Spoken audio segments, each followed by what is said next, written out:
കൊടും കുറ്റവാളി ഗോവിന്ദച്ചാമിയുടെ ജയിൽ ചാട്ടത്തിൽ പോലീസിന്റെ അന്വേഷണത്തിലെ കണ്ടെത്തൽ തള്ളി സർക്കാർ നിയോഗിച്ച വിദഗ്ധ സമിതി. പോലീസ് കണ്ടെത്തിയ ആയുധം ഉപയോഗിച്ച് സെല്ലിന്റെ കമ്പി മുറിക്കാനാകില്ലെന്ന് സമിതി അംഗം ജസ്റ്റിസ് CN രാമചന്ദ്രൻ നായർ പറഞ്ഞു. ജയിൽ ചാട്ടത്തിൽ ഉദ്യോഗസ്ഥർക്ക് വീഴ്ചയുണ്ടായിട്ടുണ്ടെന്നും അന്വേഷണ സമിതി വ്യക്തമാക്കി.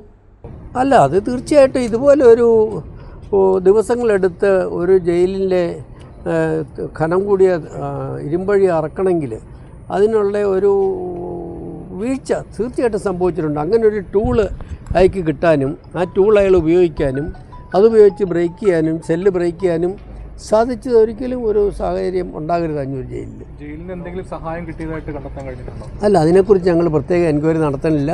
കാര്യം ഞങ്ങൾ അതിൽ ആരൊക്കെയാണ് ഓൺ ഡ്യൂട്ടി ഉണ്ടായിരുന്ന ആൾക്കാർ, ആരൊക്കെയാണ് വീഴ്ച ഉണ്ടായിരുന്നത്. ഒന്നാമത് നാളുകൊണ്ടാണ് ആയിരിക്കും അയാളത് ചെയ്തത്. ഒരു ദിവസം കൊണ്ടൊന്നും ചെയ്യാവുന്ന ജോലിയല്ല കൈകൊണ്ട്. അല്ല, ഇലക്ട്രിക് കട്ടർ വേണം അത് പെട്ടെന്ന് റിമൂവ് ചെയ്യണമെങ്കിൽ. അങ്ങനെ 4 കമ്പിയുടെ 8 വശം മുറിച്ചിട്ടുണ്ട്. അതായത് 8 കമ്പി മുറിച്ച പോലെയാണ്. ആ 8 കമ്പി മുറിക്കണമെങ്കിൽ ദിവസങ്ങളെടുത്ത് കാണും. ഹാൻഡ് ഓപ്പറേറ്റഡ് ആയിട്ടുള്ള എന്ത് കട്ടർ ഉപയോഗിച്ചാലും അത്ര തിക്ക് കമ്പികളാണ്. അപ്പോൾ അതുകൊണ്ട് ആ ജയിലിലെ ഉദ്യോഗസ്ഥന്മാർ മുഴുവൻ അന്ന് പല ദിവസങ്ങളിലായിട്ട് ആ ഏരിയയിൽ ഡ്യൂട്ടിയിലുണ്ടായിരുന്നായിരിക്കും. പിന്നെ ഞാൻ പറഞ്ഞില്ല, അവർ വളരെ ന്യായമായ ഒരു കാരണം പറഞ്ഞു. കാര്യം ഈ പട്ടിയും പൂച്ചയൊന്നും കയറാണ്ടിരിക്കാനായിട്ട് തുണി കൊണ്ട് മറച്ചിരുന്നു, അടിഭാഗം മാത്രം. അപ്പോൾ ഒരിക്കലും സംഭവിക്കാത്തൊരു കാര്യമായതുകൊണ്ട് മറച്ച തുണിക്കകത്തെ കേബിൾ കമ്പി കുറേശ്ശെ കട്ട് ചെയ്തതായിട്ട് അവരൊരിക്കലും ധരിച്ചിരുന്നില്ല. അപ്പോൾ ഒരിക്കലും അത് അവർ അറിഞ്ഞുകൊണ്ടൊന്നും ചെയ്താൻ സഹായിച്ചതായിട്ട് ഞങ്ങൾക്ക് തോന്നിയില്ല. ഈ ജയിൽ വകുപ്പിൻ്റെയും പോലീസിൻ്റെയൊക്കെ കണ്ടെത്തലുണ്ടല്ലോ, അതെങ്ങനെയാണ് നിങ്ങൾ മനസ്സിലാക്കുന്നത്? അല്ല, ഞങ്ങൾക്ക് പോലീസ് ഇൻവെസ്റ്റിഗേഷനെ കുറിച്ച് ഒരു ധാരണയില്ല. പോലീസ് എൻക്വയറി നടത്തുന്നുണ്ട്. ജയിൽ എൻക്വയറി ഉദ്യോഗസ്ഥന്മാരുടെ അകത്തുനിന്ന് വീഴ്ച ഉണ്ടായെന്ന് അറിയാനായിട്ട് അവർ എൻക്വയറി നടത്തി. അത് ഞങ്ങളുമായിട്ട് ബന്ധമില്ല. ഞങ്ങൾ ഇതുപോലെ ഇങ്ങനെ ഒരു സംഭവം ജയിലിലുണ്ടാകരുത്. തടവുകാരുടെ സുരക്ഷ എങ്ങനെ ഉറപ്പാക്കാൻ നോക്കും? ഇതൊരു വീഴ്ചയാണ്. ഇങ്ങനൊരു വീഴ്ച ഉണ്ടാകാണ്ടിരിക്കുക എന്ത് ചെയ്യണമെന്നാണ് ഗവൺമെൻറ് ഈ കമ്മിറ്റിയോട് ചോദിച്ചേക്കണേ. അപ്പോൾ ഈ പ്രിവെൻറ്റീവ് മെഷേഴ്സാണ് ഞങ്ങൾ സജസ്റ്റ് ചെയ്യണേ. അല്ലാണ്ട് ആർക്കും എതിരായിട്ട് കുറ്റപത്രം ഉണ്ടാക്കാനോ ആർക്കും എതിരായിട്ട് നടപടിയെടുക്കാനോ ശിക്ഷ കൊടുക്കാനോ ഒന്നും ഞങ്ങൾ ശുപാർശ ചെയ്യുന്നില്ല. അതിനെക്കുറിച്ച് ഒരു ഫോക്കസ്ഡ് എൻക്വയറി ഞങ്ങൾ നടത്തുന്നുമില്ല. കണ്ണൂർ സെൻട്രൽ ജയിലിലെ പരിശോധന പൂർത്തിയാക്കിയ ശേഷമാണ് അന്വേഷണ സമിതിയുടെ പ്രതികരണം. പ്രഥമ ദൃഷ്ട്യാ തന്നെ ഉദ്യോഗസ്ഥരുടെ വീഴ്ച വ്യക്തമാണെന്ന് സമിതി വിലയിരുത്തി.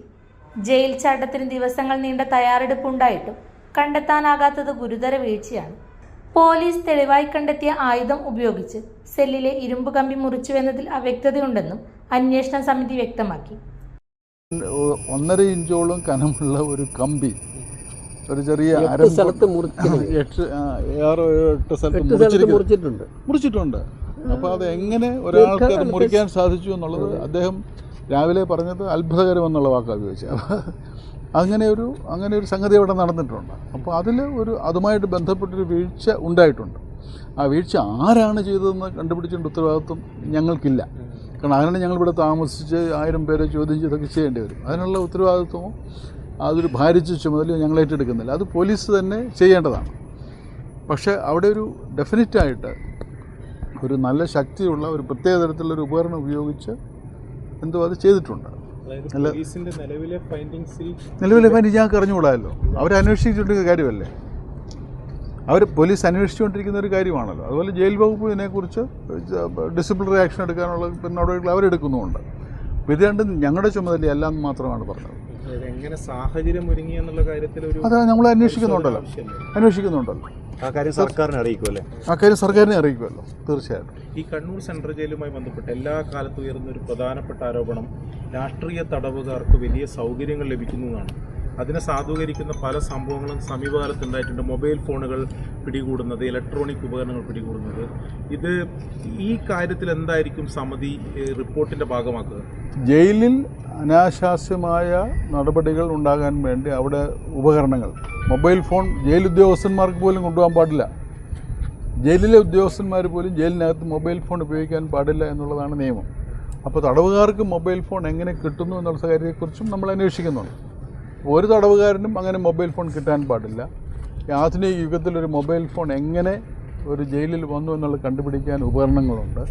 ആ ഉപകരണങ്ങൾ എന്താണെന്ന് നമ്മൾ അന്വേഷിക്കുന്നുണ്ട്. അതിനെക്കുറിച്ചുള്ള സജഷൻസ് നമ്മൾ കൊടുക്കാറുണ്ട്. കാലപ്പഴക്കം ചെന്ന സെല്ലുകളും തകരാൻ സാധ്യതയുള്ള മതിലുകളും കണ്ണൂർ സെൻട്രൽ ജയിലിലുണ്ട്. ഇത് സുരക്ഷാ ഭീഷണിയാണെന്ന് സമിതി വിലയിരുത്തി. ഉന്നത ജയിൽ ഉദ്യോഗസ്ഥരുമായി അന്വേഷണ സമിതി ഈ കാര്യങ്ങൾ ചർച്ച ചെയ്തു. ഉത്തരമേഖല jail DGP, Kannur central jail superintendent ഉൾപ്പെടെ യോഗത്തിൽ പങ്കെടുത്തു. വരും ദിവസങ്ങളിൽ സംസ്ഥാനത്തെ മറ്റു ജയിലുകളിലും അന്വേഷണ സമിതി പരിശോധന നടത്തും.